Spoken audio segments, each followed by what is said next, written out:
Welcome to the My Mind is a Weapon podcast. What's crack-a-lack-a-lackin', everybody? Today we have a wild episode coming. This is the first time ever doing this. I want to start doing this every Friday. It is going to be unhinged, agree or disagree on 10 fantasy topics. I have a superstar cast of lineups here. I have Big Draft Energy in the building, who just rated the channel before. He was streaming, doing Drafters Best Ball. Amazing. Part of the family. The guy supported me so much. Tip Major and his boy Rip and Tip. They do a show together as well. Part of the sports affiliation. And my guy PPR Tips. But enough of me talking about them. Let them introduce themselves here. Go for it, Disco. Hello, my name is Disco. I like to party. Unhinged is my idea. I am unhinged after 9 p.m. Eastern time. You guys can find me at Big Draft Energy on YouTube. Big Drafters HQ. We're already fucking unhinged. Let's get weird. That's it, man. That's me. Go for it, Tip. This is some kind of weird Brady Bunch group, bro. Like, this is crazy, man. I feel like I should go like that to look at Disco, look down. I'm looking at Mike, looking at the Ripper. But no, I'm Tip, man. Dude, I am so stoked to be in here. Look, I'm using a California word, stoked. This is what it's all about. Training camp has started. Preseason's about to start in less than a week. You got the Olympics to kind of hold you by for that little time period.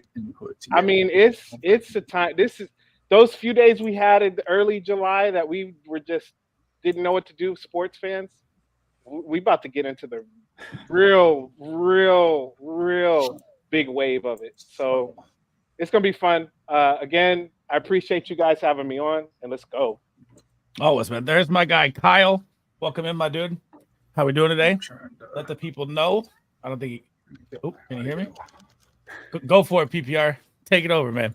I'll come back to him. Hey, what's up, everybody? It's Jared, PPR Fantasy Tips. Excited to get after it. Talk to you guys about some different players, ideas. Go get a little back and forth. It's always a good time. Excuse me as I sip on my beer as we go through this. It's a Friday night, so we're getting after it here in Dallas. I like it. Kyle, can you hear me yet?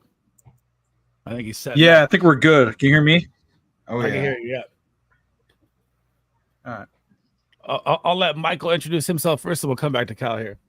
Well, man, it's tough to follow up my man PPR right there with his drink, but it's good to be here, man. I'm so stoked any chance I get on video with some fantasy football diehards.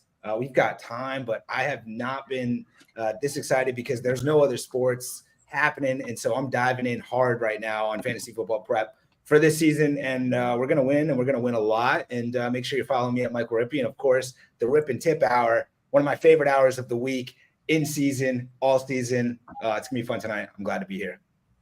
Nice. Thanks for joining us. Kyle, you back? You ready? So also, yeah, man. Sorry, we go for it.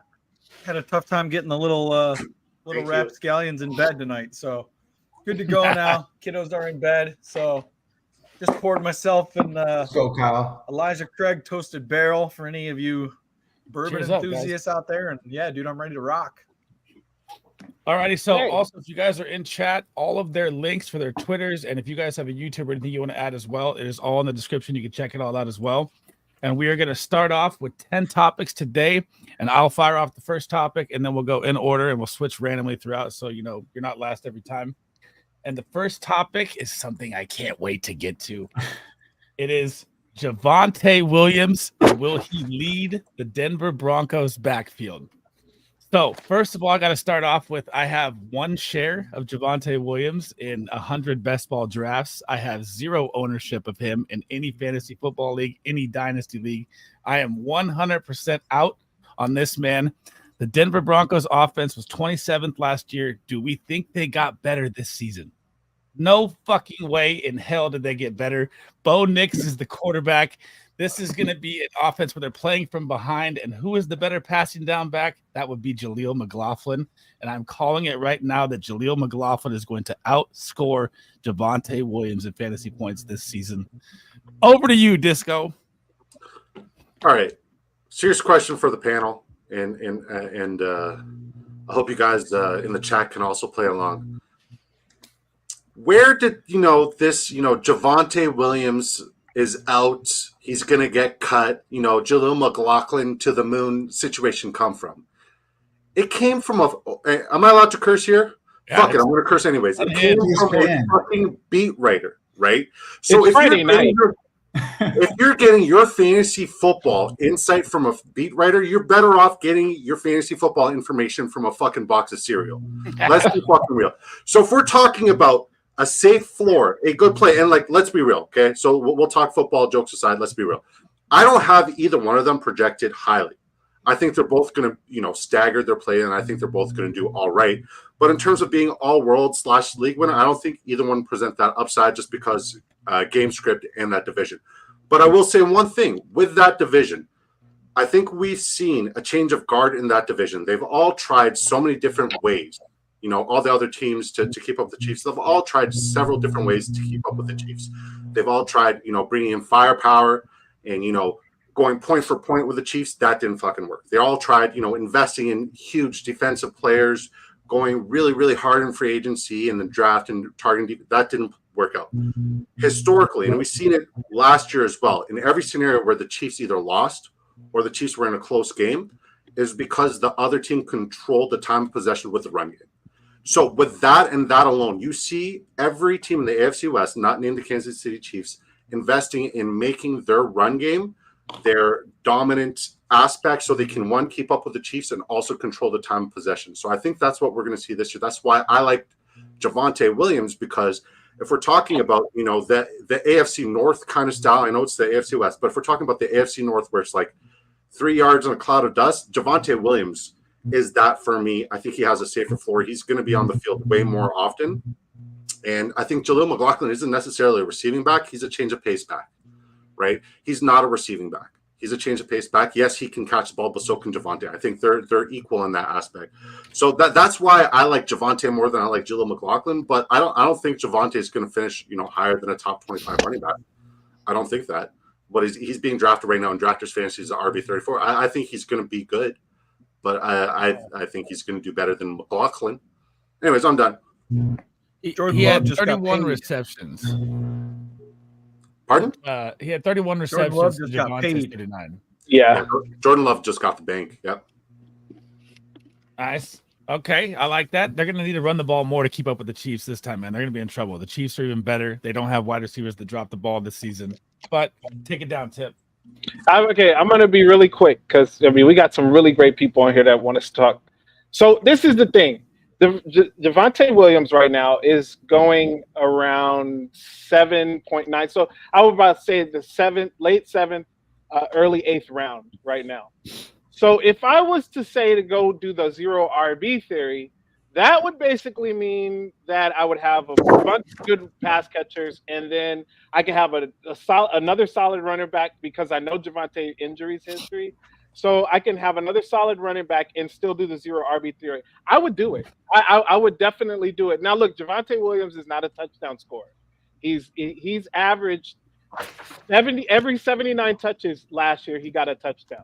So that came out to 3. So the thing is this kid is not a running the running back, the end zone touchdowns, the red zone touchdowns are going to come few and far between for him because I think the offense struggles. Now, I think part of the end of the year, they start to get things together. Bo Nix gets settled in. He's learning the Sean Payton offense. But as him as my number 2 running back, and I started with a really strong wide receiver and tight end core, I would do it, man, and just make sure now I'm handcuffing, or not necessarily handcuffing, but I'm getting other pieces to go along with Javonte should he get into another injury situation. But the dude came back with 217 carries last year after that injury. I like it, man. I think that they believe in him. Sean Payton was going to run the ball. Yes, McLaughlin's going to be in there. It's going to be frustrating. I kind of agree with what Disco said. He is a change of pace guy, though. Okay. Let's hear it. Rip it down for us. We'll go clockwise. Yeah. So look, you guys have both made good points so far. Let me just add in a few qualifiers as well. One, if you're listening to beat writers, you're beat. So that's how fantasy works. Don't do it. 2, Sean Payton just came out yesterday, I think, and said he thought Javonte looked real sharp. And he specifically spoke with Javonte about losing weight to get back to his playing days in college. Javonte is on his second year recovering from the injury. He was okay last year, and I'm not quite sure still why people are so down on Denver. People have forgotten the Broncos did win 8 games last year, so I know it was kind of ugly, but 8 wins ain't that bad. If Bo Nix is serviceable, which I think he will be, he's probably going to dump down to Javonte a little bit. And so I think Javonte easily is the Denver Broncos' #1 running back. I don't even think it's a question. And from a fantasy perspective, he offers insane value. I'm not saying he's going to be an RB1 on your team, but hey, you could draft him. He's going RB30, around a pick 100 right now, and he could way outperform that. And so I think it's a very easy question that he's obviously the answer to lead the Denver Broncos backfield. Okay. Let's hear it, PPR. What do you got for me?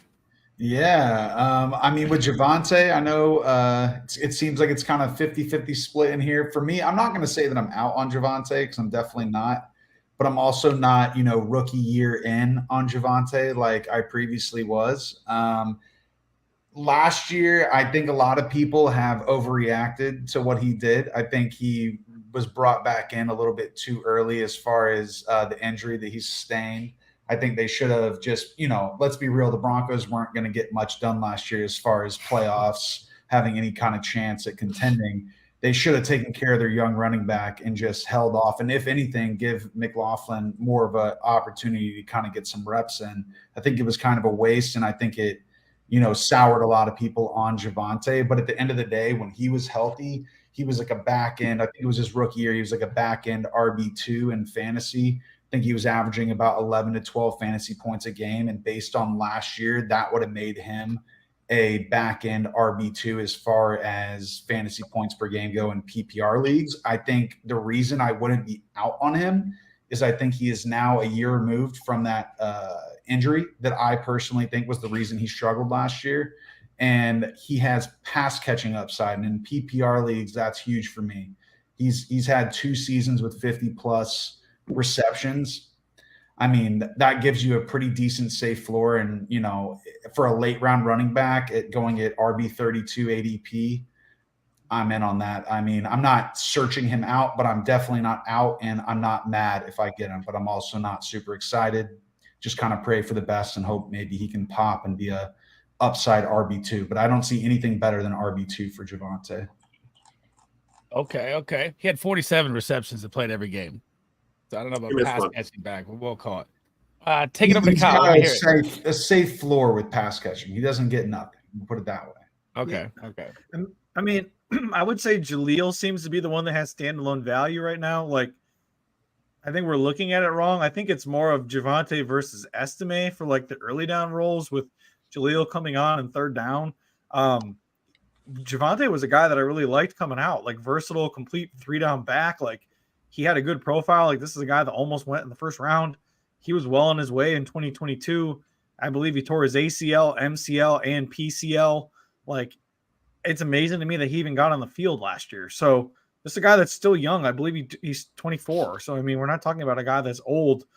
I think the important thing for running backs in fantasy, it's not always about what we think, because I think Javonte is talented, but like, it ultimately comes down to how much he's used and like what Peyton thinks. So if we're not sure about this offense and there's 3 running backs that are going to be contributing, well, the answer might actually be none. Okay. Yeah. And Audric Esme just got back from his injury, and they're saying he might take the goal line work too. So it is really who's that? There. Who's they? Who's they? Beat writers. Yeah. Coach speaks. Yeah. It's like your Twitter, people that are boots on the ground. Twitter profile X43ABC. It's a bot. All right. Hashtag misinformation, Nathan. Let's go. I'll tell you though, I gotta speak up for the Coach Speak Index, because I feel like that account does some really good work. Great account. Some of the other stuff you got to be careful, because like every beat writer doesn't always have a pure agenda. True.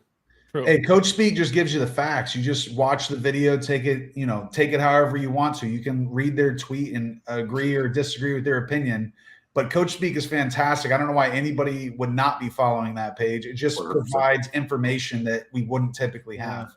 So, I mean, The only thing is, sometimes videos, I'd go in there and make a page too. You should go up doing that. It's great content. Sometimes I get frustrated with 32 beat writers because like they kind of blur the lines between people who give like fantasy advice and then they're trying just to like be a news site. I don't know. I feel like they're kind of like blurring the lines of like ethics to me.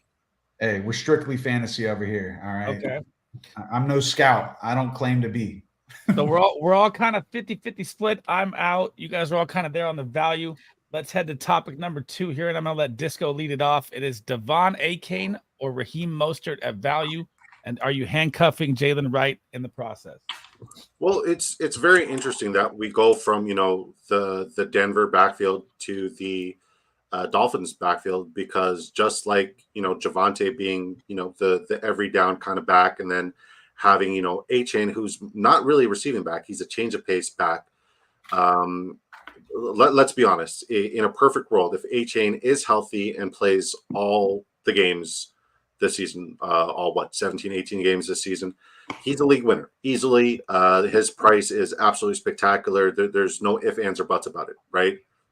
What are you doing with your finger? Oh, I'm saying he's going to be RB1 if he plays every game.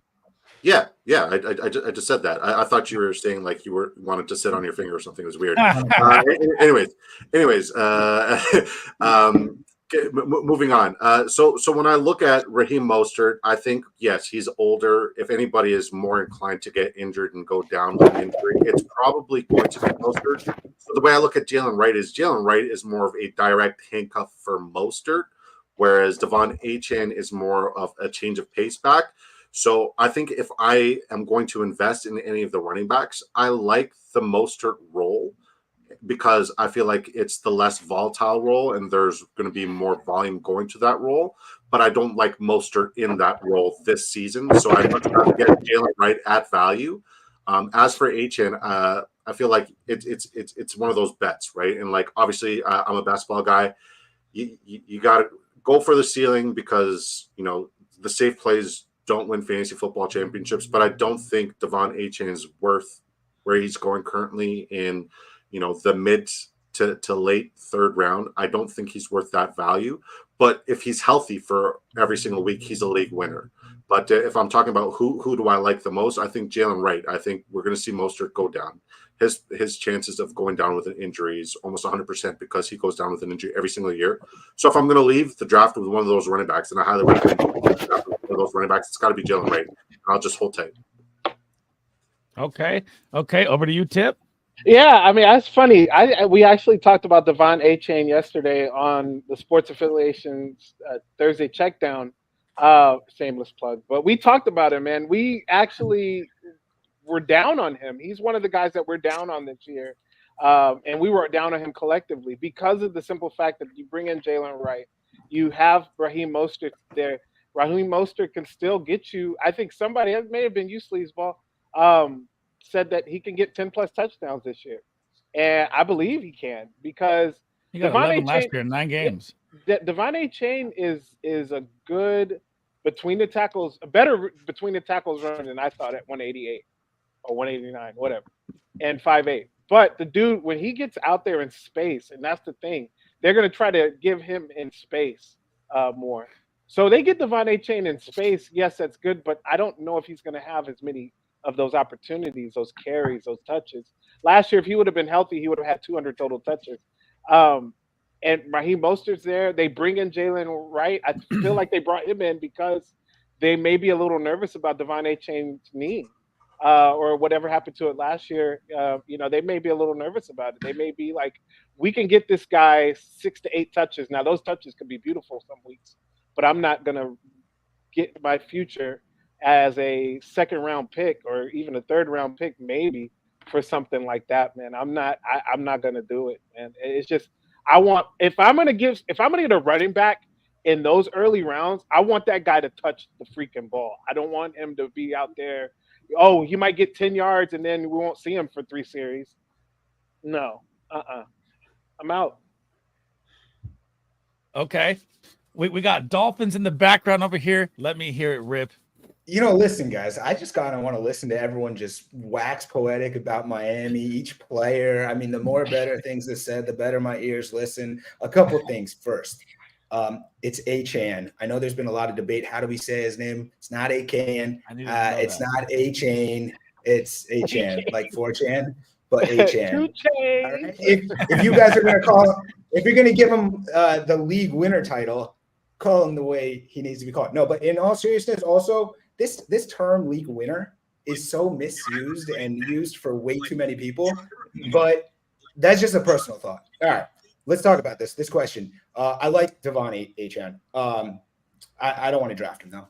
Not because I don't think he can't crush it and he's not awesome, but like the amount that you have to pay for him in late round 2, early round 3 is tough because everyone is also just imagining that he's just going to do the exact thing he did last year with like 100 more carries. It's not happening. He played 11 games last year. Raheem Mostert played 15. Raheem Mostert has played 15 games and 16 games last 2 seasons. So I don't think that Raheem Mostert is just disappearing. They got Jalen Wright because you know how you keep speed fresh and fast? By resting and being able to cycle through that speed. And so none of those guys are getting 200 carries. So even if you take a little bit from Raheem, you give it to H-N, he stays healthy, maybe he gets to 150 carries if you're lucky. I don't see it. You have this injury concern. He's only 5'8", 5'9", 180 pounds. Tip said that. He's explosive. He's exciting. He's great for that upside in best ball, but in a home league, I don't want to pay late second, early third. I'd rather go for Mostert because you can still win. You're much more limited on your risk, much more upside reward with Mostert, and it's just a better value. And fantasy football is about value, and the way you win is following the value, and that's with Raheem Mostert. Very insightful right there. Okay. Let me hear it. Here we go. God damn it. Let me hear it, PPR. Hey. Here we go. You already know what I'm about to say. If you have looked at my page ever, you know Raheem Mustard is his last name, by the way. That is my guy. It's really this simple. Let's keep it real simple, folks. PPR, right? Although I guess, you know what? That might be the beer going in my head. He's not a pass catcher. But what is great about Mustard is he's on the Miami offense, okay? Oh, yeah. That offense is incredible. They're going to be in the red zone all the time. Raheem Mustard, I forget the exact stats off the top of my head, but I think he was top 10 in rushing attempts within the 10, as well as I think he might have been top 3 within the 5-yard line. If you think that a team just magically gave a guy that many high-value attempts and then is going to magically stop giving that guy high-value attempts after giving him an extension, it makes there's no logic to that. I mean, sure, maybe his volume goes down. If you want to say he's not going to have 2+ rushing attempts, I can hear you out there. But I think his TD upside is still there. I think Jalen Wright, I think he was brought in as depth. I think that was smart. Both of their starting running backs do have some injury risks, so I totally get that. And I think it was an incredible move by the management of the team to make sure that they're covered in case someone does get hurt.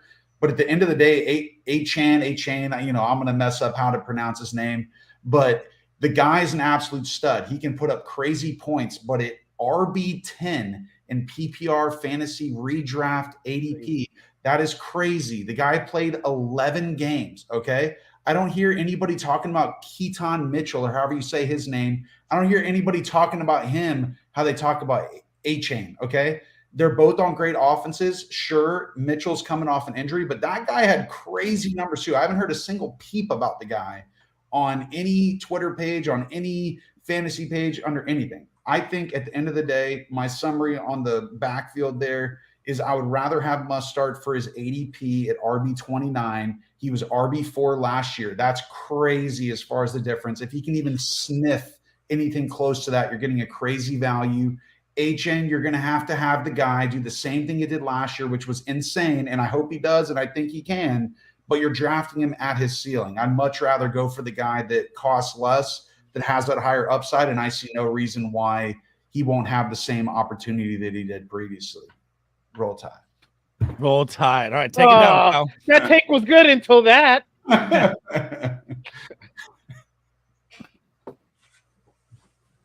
I think your mic's muted. Well, it's on mute, There Carl. we go.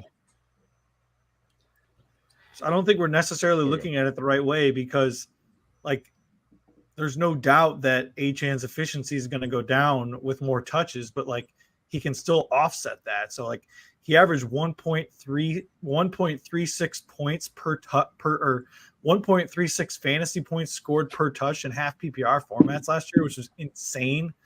Good running backs are usually between like elite running backs are usually between like 0.8 and like 1.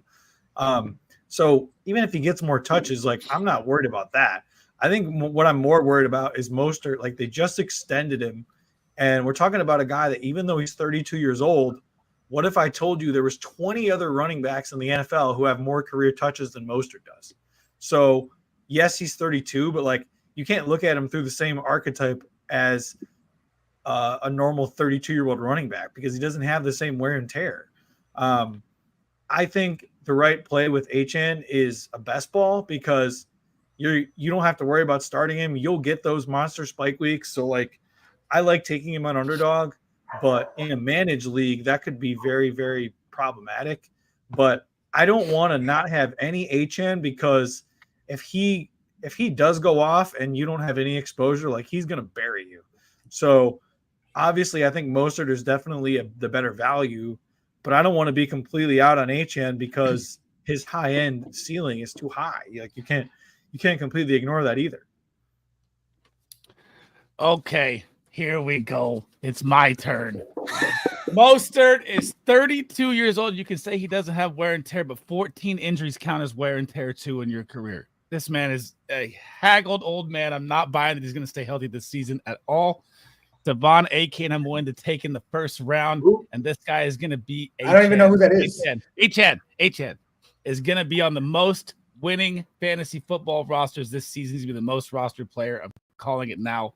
This guy was also a 20-year-old rookie last year that was drafted in the third round. You're acting like he was a top 5 prospect coming out, and he's supposed to have all this hype. He had none of that coming in. Only one person knew about it, by the way. Just kidding. He was first in fantasy points per opportunity, first in touch, first in production premium, first in breakaway run rate, the most points scored, 56 points in one game he first started. How are we talking about this guy like he's not going to be this good? He just bulked up 15 to fucking 20 pounds. He's ready to hit the ground running. They have him lining up in the slot. I am all in on Devon Achan and willing to pay whatever it is. Who? Achan. Hey, Sleaze, quick question on that.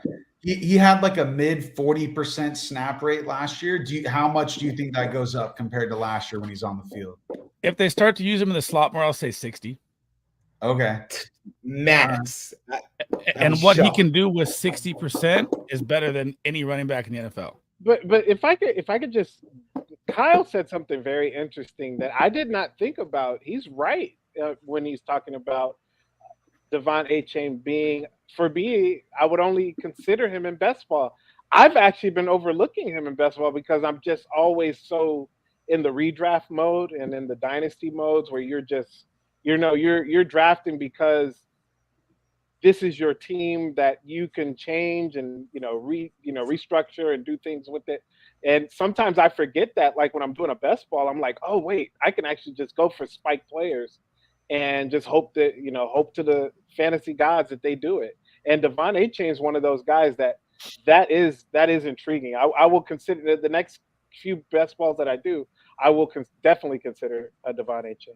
May I ask a question? All right, who would you rather have? Best ball, redraft, doesn't matter. And this is for the whole panel. And sorry, Sleaze, but since we're on the topic of Achan, who would you rather have for spike week and safe floor? Because like that's what you want in a round 3 investment, right? Would you rather Achan? I don't know how to fucking pronounce his name after talking to all you folks. Kyron Williams. Listen to Ripper. Or Derrick Henry. Who would you rather have out of those 3 running backs? Who was the third one or the second one? Derrick Henry, Achan, or Kyron Williams.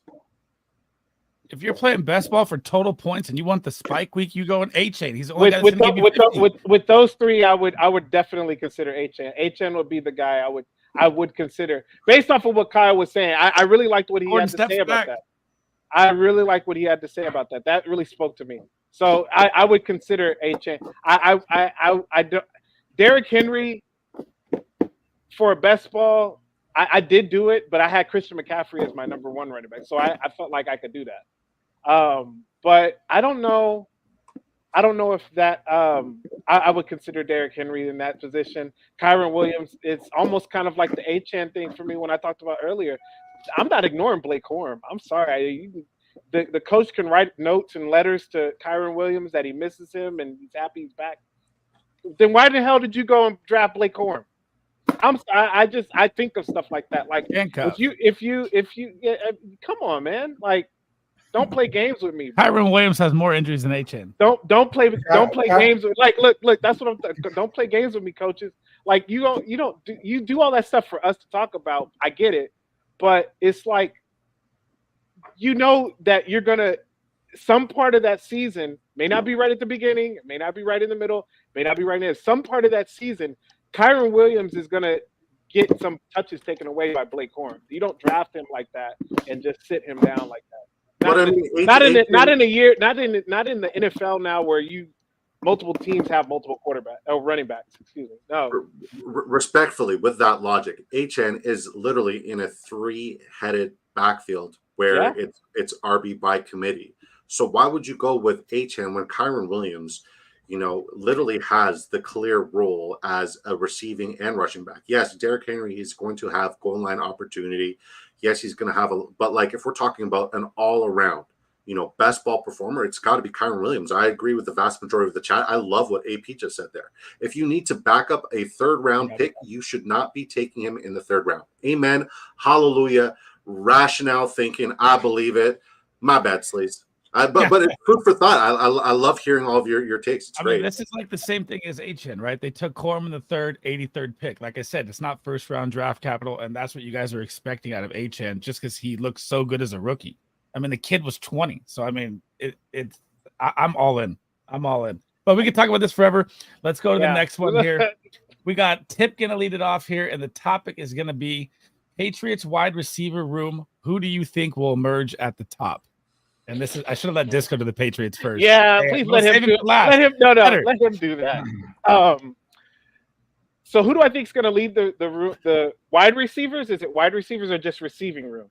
Wide receiver room. All of it. Who's gonna emerge as the one? It's gonna be Demario Douglas, I think. It's just, the reason being is because you're bringing in a rookie quarterback. I if you would have said receiver room, I might throw Hunter Henry in there, man. Hunter Henry's great value. baller. I like him. But you said wide receiver, so it's easiest for me. It's Demario Douglas.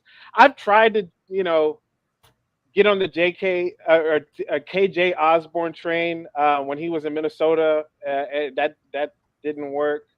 So I like Demario Douglas. He's one of those guys that the Patriots love. Those little quirky, twitchy, slot guys.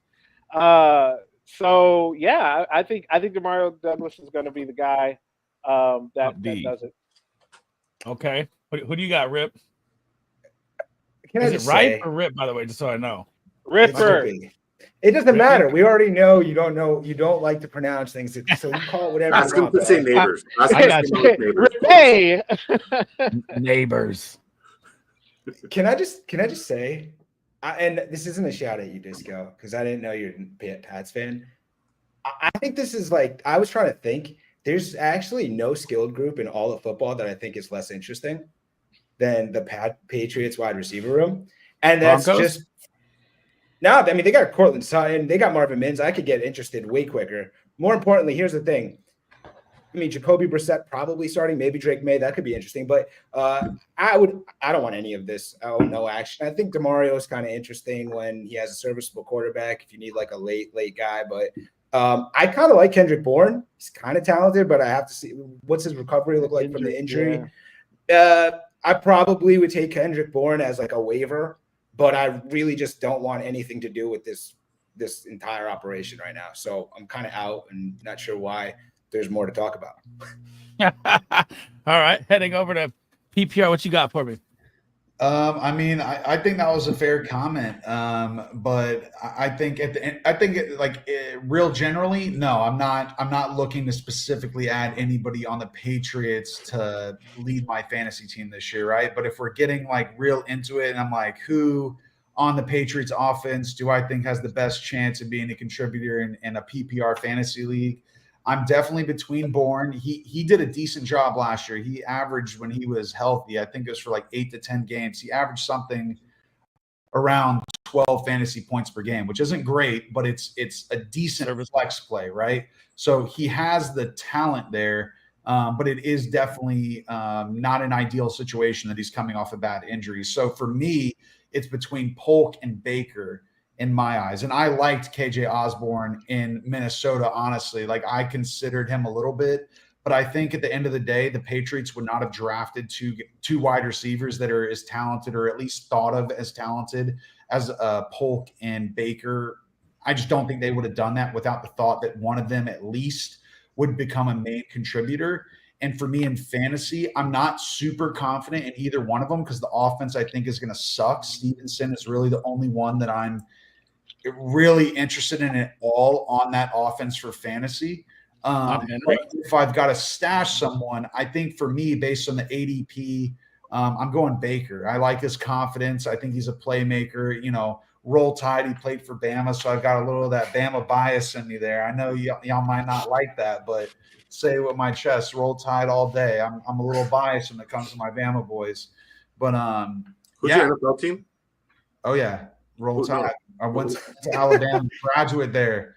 Who's your NFL team is my question. Oh, Cowboys. I'm from Dallas. I'm from Dallas. You can't call a bandwagon. Look, a man lives in wonderful places. You can't blame me for that. I live in Alabama, beautiful college team. Live in Dallas, used to be a beautiful NFL team. I was gonna say, is that a good thing to be like on the Cowboys bandwagon? I'm not a bandwagon. I'm no diehard. Right? I cheer Cowboys, but I'm not out here. They're not pissing me off when they lose. I just, classic Cowboys. All right. But if they win, I'll be lit. I won't lie. I'll be out here on Twitter talking all the trash, but definitely no diehard. That's for sure. Got you. All right. Over to you, Kyle. Who you taking in the room? I mean, I would say my money's on Pop Douglas. I don't want to get too crazy with this offense. I think you guys are right about that, but you can't completely say for sure they're going to suck because we thought that about the Texans last year. And granted, we should have identified Bobby Slowick going over there from the Shanahan tree. We should have been more bullish. I was a guy who loved Stroud, but I wasn't sure about the Texans situation. So sometimes you got to trust your gut. I just think Drake May is a freaking stud, a baller. This guy's got such a high-end ceiling for me. I actually thought he was QB2 in the class. How good he's going to be as a rookie and how soon he's going to play is another question. But I would still say it's Pop Douglas because he's got the slot role. So he's not going to be as impacted by whoever the wide receiver 1, wide receiver 2 is on the outside. It's hard to imagine the Patriots offense being worse than it was last year. It was just so bad. It's probably still not going to even be in the top 20, but if you're getting these guys, if you're getting these guys at the end of I was getting Pop Douglas in May best ball drafts in round 17. I'm fine with that. His ADP is really crept up now. So I don't want to probably be even at market on the Patriots offense, but you never know. You got to take those flyers. Okay. So for me, it's Pop Douglas, but he's so small. He's going to play the slot. He did get injured last year. He has the tiny, tiny frame, and he could just get crushed going across the middle, which would ruin my best ball dreams because I have so much Pop Douglas. But if I'm targeting a wide receiver, and I think it's kind of undervalued when we're talking about it, the Patriots are going to win, 4 or 5 games here. They're going to be playing from behind. The passing volume is going to be there. If one guy can emerge and become the true alpha 1, I think it's going to be Javon Baker. He has a giant chip on his shoulder from transferring to 2 colleges. If you've ever watched any of his tape, this man is electric. He can high point the ball with the best of them in college, and he just needs to emerge. Jalen Polk got kind of lucky at Washington that McMillan got hurt. I thought Jalen McMillan was way better than him, and look at the Bucs camp now; he's already thriving. But if there's anyone I'm taking, and it's going to be tough because it's redraft, right? It's going to pop probably late in the season. But I like Javon Baker to emerge as the number 1 in this offense. Let's go with Sleaze. Over to Disco. Patriots Nation, let me hear it. You guys ready? All right, here we go. The Patriots will finish with a better record than the Miami Dolphins this year. Woo! That's number one. The Dolphins do not finish strong. Their defense and O-line got significantly worse, but that's not the topic at hand. I'm just taking shots because you took shots at my Pats. Like, you can't have that ugly, like, puke teal and talk shit about my Pats and expect me not to take shots back. Anyways, I'm good. But I will have to agree with Rip. The receiving core, not only is it lackluster, not only is it lack any sort of certainty or any sort of firepower, it also has a lot of moving pieces. Like, we got to remember, there's still Juju Smith-Schuster. And yes, Juju Smith-Schuster was literally running on one knee, but he was the only person, like, out of that entire core who had any sort of fantasy football relevancy whatsoever. So I'm saying, like, it's deep. It's got KJ Bourne, and it's deep of shit. Like, not a lot of them are good. It's got KJ Bourne, Kendrick Osborne. Like, it's the Bourne garbage fucking situation there. We got Demario Douglas, and I love Demario Douglas. I've been preaching Demario Douglas, but I think we're a year away from seeing Demario Douglas emerge as a premier wide receiver in the NFL because Drake May isn't ready yet. Jacoby Brissett isn't the guy. Jalen Polk had very reliable hands, but the situation sucks. The situation's absolutely shit, right? Javon Baker, sure, he's a good player, but, like, you know what I mean? Like, at the end of the day, they're all, like, my rule, number one in the Big Draft Energy 10 Draft Commandments is don't be a homer, and the Patriots are making it really fucking easy to not draft players from my team. But I still, I hope we do okay. But yeah, it's tough. And like Tip said, if I want to target any sort of receiving targets from there, it's none of the wide receivers. It's probably Hunter Henry. And even he's a fucking shitty play as well. So yeah, I don't think I like any of them or love any of them. If I'm going to get exposure in a best ball, it's going to be Demario Douglas because he's got return upside. Wait, Disco, were you serious about what you said, or were you just trying to get your anger out? I was just trying to get my anger out, brother. We're shit. All right. That's great. Okay, so we're already 40 minutes in. We're going really long on the topic, so I'm going to cut it down here. Do you guys want to do your best sleeper past ADP and then end it with your topic on what's the best draft strategy? I think we do that. That makes it easier. All right, so we'll let Rip take it off here. Give me your best sleeper past ADP 100 that you think will finish in the top 15 at their position.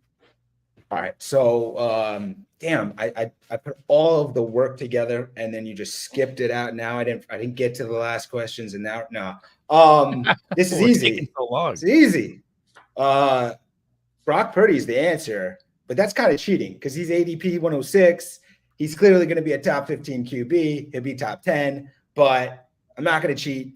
Here's the guy, and this is the man that I want in as much action as I can get, and that's Gus Edwards.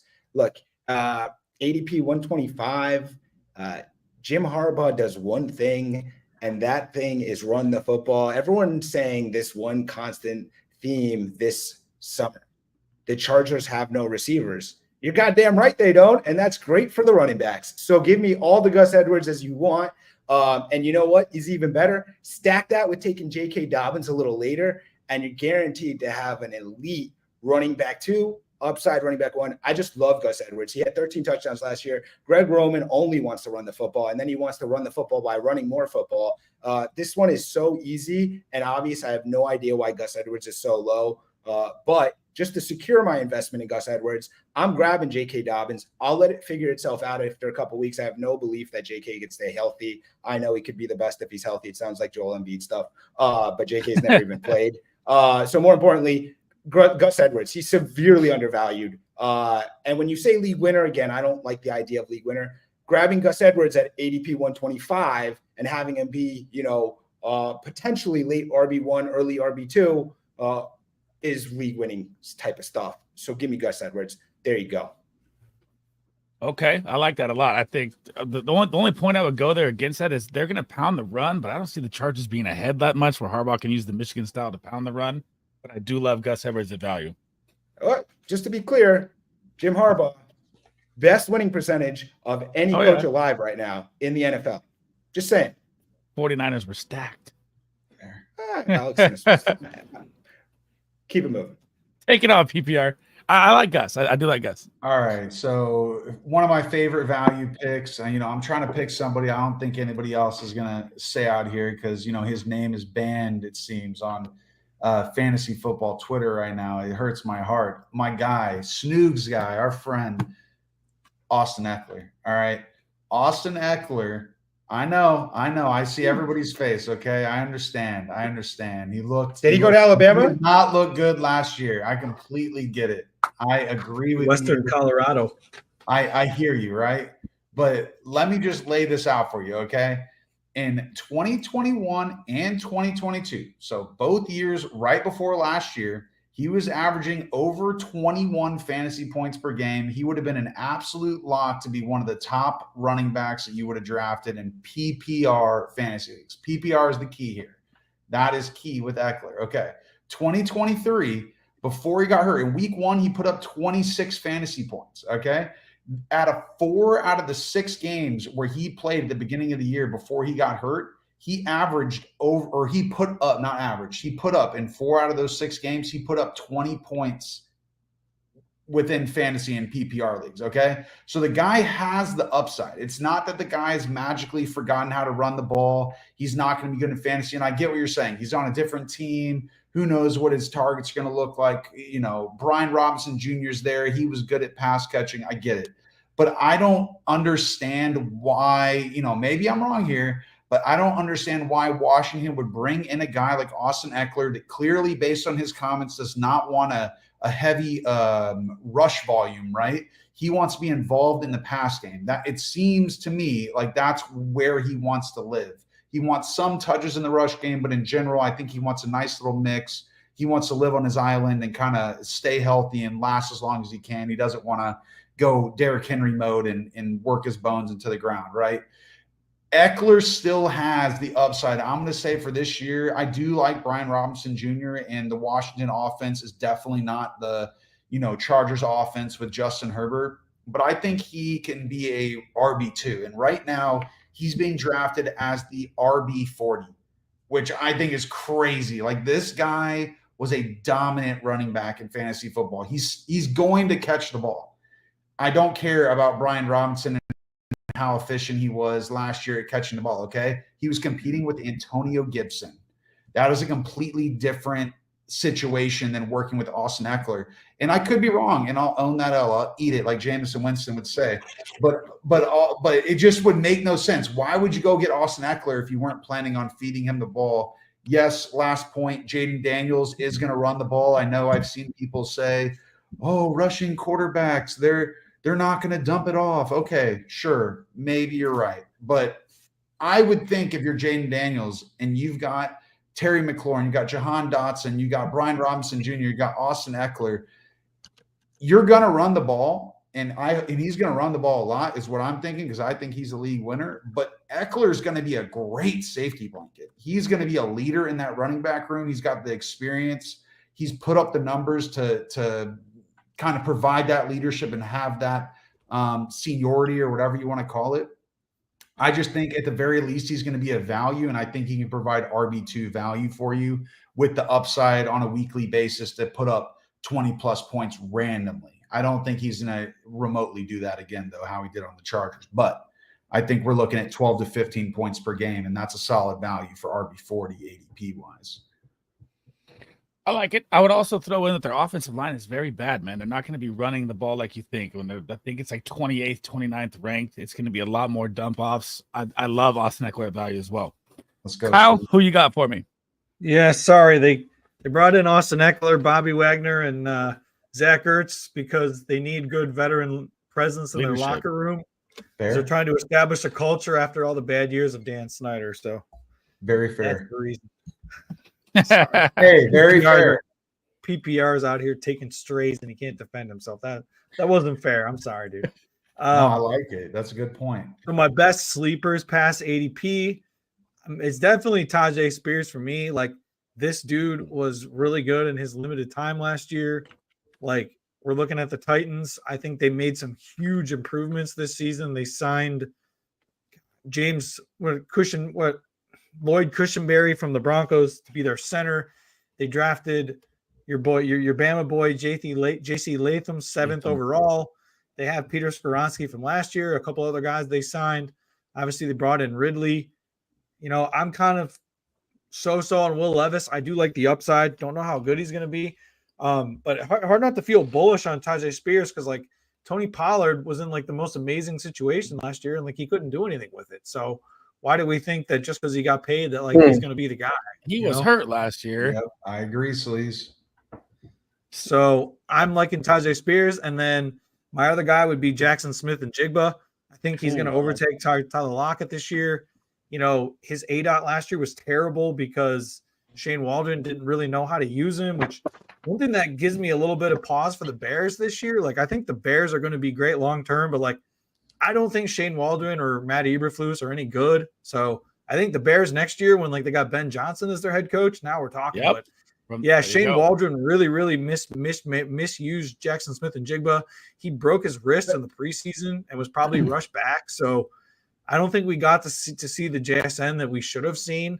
So I think that with Ryan Grubb taking over as offensive coordinator, he ran that great offense with Washington. They're going to be more up-tempo. You know, Geno Smith, is he great? No, but pretty good. And I think JSN's like a great compliment to Metcalf. So yeah, I'm still in, baby. I think JSN's gonna have a good year. You think he's gonna finish top 15 though? He doesn't have to. He's going as like wide receiver 45 right now. The topic says. Yeah, we're saying top 15. I'm high on JC's. I don't know about top 15 though, but I'm high on. I'm sorry, I didn't realize he had to go top 15. Oh, I'm tripping too. I'm not gonna lie. I thought we are just picking our best sleepers. Too late. Yeah, hey, let me clarify. Everyone's drinking a little much Eckler here. is not top 15. Eckler is not top 15. You heard it first. PPR said he's top 15. Cut the clip. Cut the clip. This is recorded. This is recorded. All right. Hey, the mosaic. If we're talking about a guy that could go top, that could finish top 15, that's being drafted outside the top 100, then it's got to be Khalil Shakir, in my opinion, because if somebody goes off with Josh Allen, like that's what you want. Hey, Billy, I'm reading that. All right. Here we go. You're gonna hate mine, and everyone's gonna go against me. But I'm telling you, if it happens, it's gonna be true. I'm gonna go with I'm gonna say it. I'm gonna go with Deshaun Watson. Deshaun Watson being drafted at ADP 134 at quarterback 24. Last season, in the healthy games he played, he averaged 18 points a game, which would put him at a top 13 quarterback, which easily, if he played the season, would be better. Has the rushing upside, has the number 1 ranked defense, has a top 5 offensive line. They bring in Jerry Jeudy in the slot. I don't know if Njoku's going to still have the same season, but I like the breakout he had. I wanted to see what Cedric Tillman was made of last year. I like that they put Elijah Moore to the side, so if something happens to Jeudy or injury happens, he will step in. But I am all in on Deshaun Watson's bounce back finally being here. Who you got for me, Disco? All right. Billy's comment is his comment there is absolutely everything. That is a great comment. Oh man. I missed it. What he said? Reading is not a strength game grab. Don't put that up on the screen, Sleaze. Wow. Unbelievable. Roll Tide. Hey. We just count championships. We don't learn how to read. Yeah. Wow. Billy, thank you for that. That was great. I appreciate that. That was a great laugh. Okay, so I got one for every single position. All right, and I'm gonna save the RB for last, and I'm not gonna give you guys a big take or anything like that. I'm gonna save the RB for last just to piss my guy PPR off. So first one, quarterback Trevor Lawrence, easily. His offensive situation has improved drastically, and yes, I said improved. Losing Calvin Ridley is an absolute blessing for my guy, Evan Ingram, because Evan Ingram needs to get involved in the red zone a little bit more often. I think Gabe Davis is an absolute great splash play to take the top off. BTJ is my favorite to finish as, the best wide receiver in fantasy football this year, and Christian Kirk is as reliable as it comes. The running game is going to be absolutely spectacular. So Trevor Lawrence, easily top 15 smash. Right now in Drafters Fantasy, his ADP is 123, 121, 118. I think that's an absolute smash. Top 15 is his floor. At the wide receiver position, I don't necessarily think that I believe this, but I'm going to say it anyways because Sleaze has been talking him up. I like Jahan Dotson. A lot, right? he was running a lot of routes where he was completely wide open, and his quarterback was running for his life, and his quarterback couldn't really hit him, and his quarterback threw for a heck of a lot of yards, but he never really saw Jahan Dotson. So I think Jaden Daniels will get him the ball, and Jaden Daniels shows incredible touch. At the tight end position, I think it's a super, super simple, easy answer. I think, anybody who knows me knows which tight end I am very bullish on. And, we even gave him a weird nickname, and our community all calls him the same nickname, which is Mr. Man-Meat himself, Jelani Woods. Jelani Woods easily, I think. I love it. Pause. Yeah, Man-Meat himself. I didn't give him that nickname. That was Bayou Bengal. Shout out to Bayou Bengal. Make sure you hit up Bayou Bengal with a sub. He is one of the best and most athletic tight end prospects we've ever seen. And the tight end position is probably the most athletic position in football, in my humble opinion. And Shane Steichen is an absolute genius when it comes to getting the ball to the tight end position. So a healthy Anthony Richardson, a healthy Jelani Woods, I think that's going to be one of the best stacks in fantasy football, period. Okay, running back position. This is for my guy, PPR Tyler, all right? Trey Benson. Oh, man. It's going to go. If we're talking about James Conner, okay, if we're talking about James Conner, every year he misses minimum 4 games, right? Okay. The moment James Conner misses a football game, Trey Benson is almost bigger. He's definitely faster, and he is better receiver than James Conner. He's better everywhere. So just because he tweeted 1,000 yards as his floor doesn't necessarily mean that's applicable to fantasy football. Trey Benson was brought in for a fucking reason, and that reason was to replace your guy, James Conner. I'm done. Oh, fire back PPR. It's time. Yeah. Let me hear it. Oh my God. That genuinely, I don't even know that I want to, initiate anything after that comment. Top 15 for Trey Benson is outrageous. I don't see any chance under the moon. James Conner can miss 5-6 games. Guess what? Your boy Trey Benson is not sniffing top 15, even if that happens. James Conner has been so good. Yes, he misses games. And I will say, if you own James Conner, you should try to get Trey Benson 100%. I totally agree. I don't think Trey Benson is bad, but he's not going to have the opportunity this season to reach the level that you're talking about. I get it. You want to just, throw a little confetti on my parade, but in a negative way, of course. It sounds positive. I put it the wrong way. It's once again the mosaic talking. But at the end of the day, James Conner is running that backfield. There is zero chance that Trey Benson takes it over without a serious James Conner injury. He just came off one of the most efficient seasons that he's ever had, and now their offense has gotten better. They've got a healthy Kyler Murray. They've added the stud Marvin Harrison Jr. to the offense. I think that's just going to put James Conner in a better position to score touchdowns, and I don't think there's really too many running backs in the league. I don't know that you could name 12 running backs without including James Conner that if you had a red zone touch within the 5-yard line that you want to give that ball to right now. That's just me. Ooh. So, yeah, I know.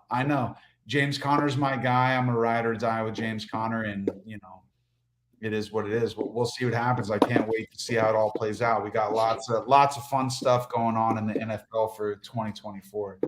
I love Conner at value this season. I can't lie. Incredible value. I didn't even say that. The dude's incredible value in fantasy. My Lord. Okay, so we hit the hour mark. Let's do a couple questions. If you guys have any questions, whoa. Yo, Sleeze. I can't leave my guy Tip out. Let me hear it. My bad. Vodka. That's like it's cool. So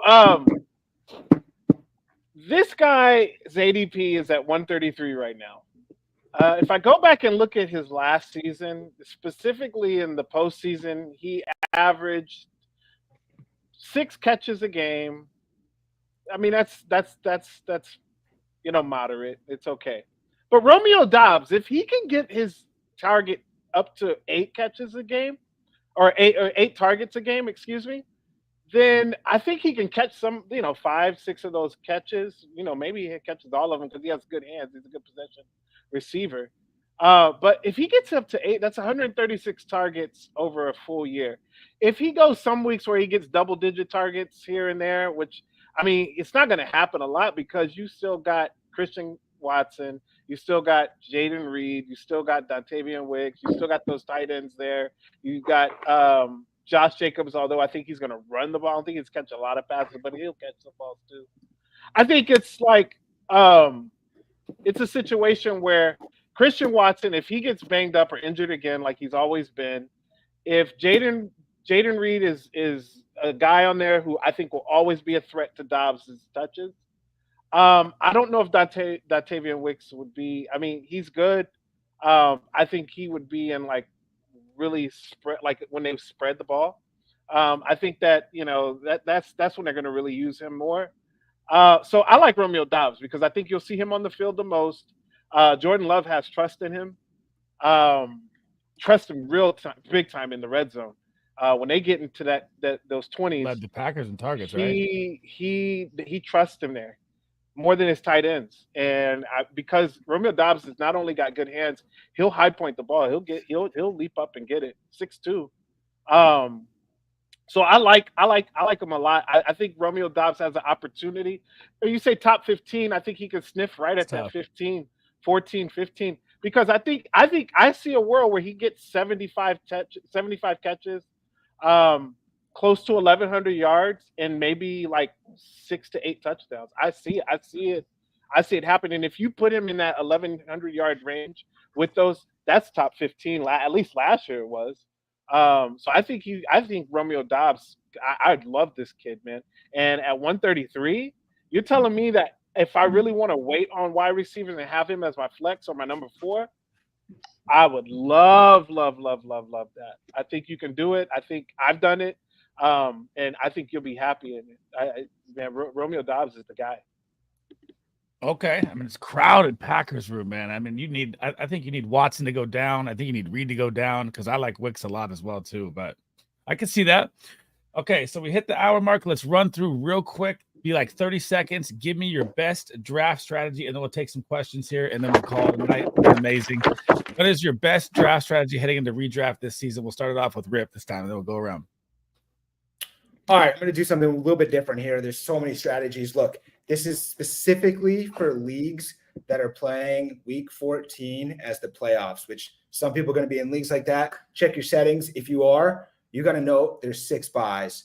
It's the Ravens, Broncos, Texans, Colts, Patriots, Commanders. You got to take all those players like Lamar Jackson, CJ Stroud, Anthony Richardson, Javonte Williams, Jonathan Taylor, and you got to make them lower on your draft board. Because there's nothing worse than getting to the playoffs and then not having your guys. And there's going to be a lot of leagues where you're going to get to week 14 and you're like, my first round matchup, I don't have my player. So you got to change your rankings. This is something that I don't see anyone else talking about, but is actually extremely important. So just check what your league settings are. If you play week 14 as the playoffs, you got to take those 6 teams and you got to take those players and drop them down your draft boards a lot and have some type of idea that you have a full starting lineup for your playoff games. That's a strategy right there. I like that. Good point. What do you got, Tips? Honestly, I don't have anything too crazy. Wait, running back heavy, wide receiver heavy. What are you talking about right now, Sleaze? Running back heavy strategy, wide receiver strategy, hero running back, 0 running back. What's your strategy going into the draft? Okay. I wasn't sure if you were talking to me. All right. So at the end of the day, for me, I'm going to keep it pretty simple. Know your scoring system and be able to adapt. Okay. You should not go into any fantasy draft. I mean, sure, they're like specifically what Mike was saying a second ago. If you have a league where you know that bye weeks are going to fall in a certain period, yes, very smart to make plays and target with that kind of a strategy. You're going to have an advantage on your other league mates that don't realize that. But in general, I would say, you want to be looking for the best available. That's what I do. In PPR leagues, best available is guys that are going to get heavy volume in the pass game. If you can find a guy that's going to get heavy volume as well as is the TD threat. So look up the guys that over the past 2-3 years that have had the most touchdowns, but also get heavy volume. I would say at least 100 targets. Start there, figure out who those people are, narrow it down, write a list out, and then figure out after that. Obviously, things are not going to go your way. People are going to get drafted as you go along. But in PPR leagues, I think you really do. It's very simple, but just find the volume. Find the volume, find the targets, especially with the running backs. If you find running backs that are talented, can score touchdowns, and or are going to catch passes, that's why you see guys like Christian McCaffrey, Breece Hall, Bijan Robinson, Jahmyr Gibbs. You see all of them at the very top of the running back room. But if you can find values that do that, like for instance, Jerome Ford, I think he's one of the best running back values you can find. The guy catches passes. Nick Chubb is hurt. For some reason, everybody's completely asleep at the wheel on him.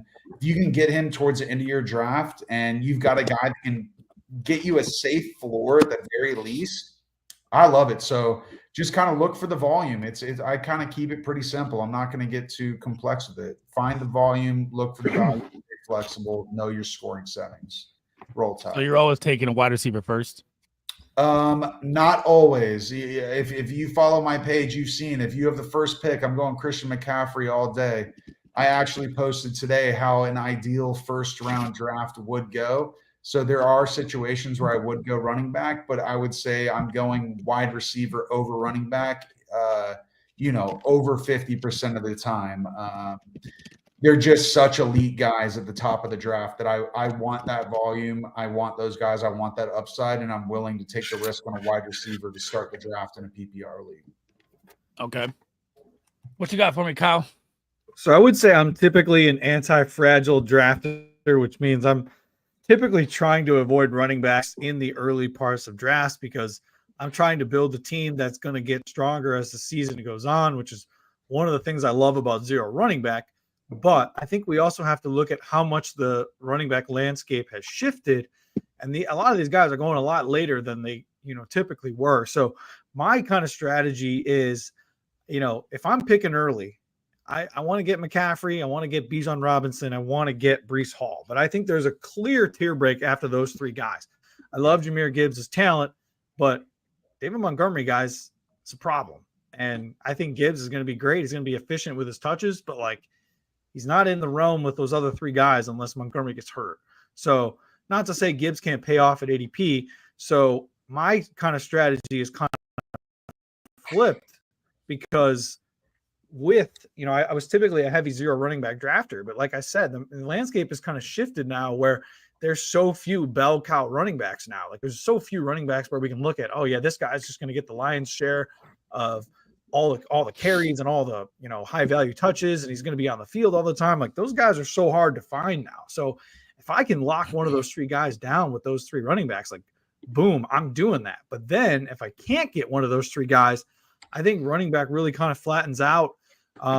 Plenty of guys, I could even start some drafts 3 wide receivers, and then I can start to kind of go attack the running backs because I don't like to always commit to a strategy because it's kind of like poker, right? You got to be able to read the room and kind of get a feel for, the table, kind of much like in poker. But that's kind of my strategy. I want to get one of those 3 running backs early. If I can't, then I'm going to wait. Huh. Okay. I like that because this is going to be better because I'm on the total opposite spectrum of most of you guys in this situation. One of the things for me too that I like a lot is a very sneaky thing about your leagues is know your players' bias of what teams they like, because for some reason, no matter what, you're going to see a weird reach or a weird pick for a team they like. Now, for me, I am going 3 running backs every single draft this season, 100%, no matter what. If I can get the value of George Pickens, Amari Cooper, and Chris Godwin in the next 3 rounds, then snag Evan Ingram, I'm winning the championship every single time. Your value at running back drop-off is so low from the top to the bottom of the season. You're like you brought up the bell cow. I like that point. You're going to have CMC. You're going to have Bijan. You're going to have Breece. You should have thrown Jonathan Taylor in there. I think he's due for a massive year over Gibbs. And that's probably your bell cow smash right there, right? Maybe – 20 touches. Maybe Zamir White. I think he can see 20 touches, but that's later in the draft. But I am running back all the way because I do not like the drop off, and I can find better value at wide receiver in the drafts later. What do you got for me, Disco? I'm going to let Tip go first because you forgot about him last time, you fucking dickhead. So That's my fault. By the way, all the advice that you guys have given is absolutely bang on and spectacular. But go ahead, Tip. The floor is yours, brother. Mute. You're on mute, Tip. Tips. My draft strategy, just like Kyle was saying, it changes. I'm able to adapt. You know, I read the board. He talked about reading the room when you're playing poker, but you have to read your board. Reading your board is one of the key things, one of the most fundamental things that you can do now, even online, but especially in a live draft, because those little stickers are color coded for a certain reason. And they have RB and quarterback and wide receiver on there for a reason. So that way you can kind of know wherever you are in the draft, those people that are in between you, or maybe those people that are down, a few picks ahead of you, you can look and see what those teams are tending to do, what they're trending. What, do they need a quarterback? Do I need you can find those things out. So my draft strategy is always changing, always going left when I think I'm going to be going right. I'm going to zig when you're going to zag. Like I'm able to adapt to it. And that's why I think I'm a good, drafter, right? Because I'm able to adapt that. When I first started, it was tough because I'm like, oh, I'm going to do this. I'm going to do that. Oh, I don't know what I'm doing. I'm going to do RB theory. I'm going to do the, hero RB. But no, you have to be able to adapt, guys. You could go in there with a plan all you want. But what did Mike Tyson say? You go in there with a plan, you get punched in the face. When you get punched in the mouth, your plan's going to change. Otherwise, you're going to be on that canvas. So I just think that, go ahead, come out there with a strategy, but just know that it's about to go left really quick, especially in the league I'm going to be in. I like that. I can't wait to draft with you in your actual league for Vegas. Oh yeah, that too. But you drafted with me, Sleeve. You saw it. I did. All right, it ended off, Disco. What is going to win a championship this season with draft strategy? I mean, I think everybody in here is absolutely sharp, right? Because you are listening to some of the greatest minds: Michael Rip, Tip Major, PPR Fantasy Tips, Kyle, Sleezball. Like, these guys are as sharp as it gets, right? So I think everything that they said was absolutely spectacular. And one thing that I should probably add is, draft like you're betting. You know what I mean? Have the balls. Just have because it's 2024. Anybody could draft. I'm not trying to get fucking canceled right now, but have the courage. I should say, have the courage, have the fucking balls to draft the way that you want to draft. Double down on your research, get your guys, but also have the humility to know that you could possibly be wrong. So draft like you're right. Know that you could be wrong, because at the end of the day, it's football and shit happens. Like 2 years ago, the fantasy football playoffs was decided by a guy almost dying on the field. We saw two of the best teams not fucking play football. You know what I mean? Shit happens. So, have fun with it, enjoy it, get your reps in. I highly recommend you do, best ball drafts, because it's real money, real shots on net. You're not going to get people who do, 3 rounds, auto picking a Yahoo draft and then dip out. Do your best ball drafts. You'll get 17, 20 rounds, depending on where you're drafting, of real actual opportunity. And then come draft season, you'll know what real value is, real ADP is, and you'll be able to smash all of your fucking league mates. So make sure you sign up using promo code SLEAZE on Drafters Fantasy Sports, and he'll double your initial deposit dollar for dollar up to $100 riskies. Let's fucking go. That's right. An amazing show today, guys. I did realize something today. I was like, man, 6 people to get an hour of topics. We could talk for this shit for days, man. This could go for 3 hours. We went through all 10 topics. So this is a trial run for the first week. I will be doing these every Friday. Bring on new people. If you guys want to come back, you're always more than welcome. Amazing content, amazing minds. All the answers were great. I even locked some into my mind of different things I haven't heard. So Disco is Big Draft Energy. Tip Major is at Tip Major. Kyle is Luck is Made FF. He's also a writer for Rotoballer. You can check out his content on there. It's always good stuff. He's very clever with how he words stuff. It's very great. Jared, PPR Tips, the must start nonsense, and Michael Rip. And I think it's Rip and Tip. I don't know what other shows you have. I put your YouTube in the link also. What other show do you do again? I forgot. Who, me? Michael. Oh. I'm also on Wolf Sports. 3 times a week on X, so you could join us there and some other places. But That's a Don't good, worry that's a good show. It's fun. So all their links are in the description, guys. That is it. It's been an amazing stream. We'll be back next Friday with the same thing. I don't know who will be joining. We can switch up the crew, whatever it is. But that was awesome, guys. And I will catch you guys tomorrow. Tomorrow I'll be drafting in the morning. And that's it for me tonight, guys. Peace out. Peace, y'all.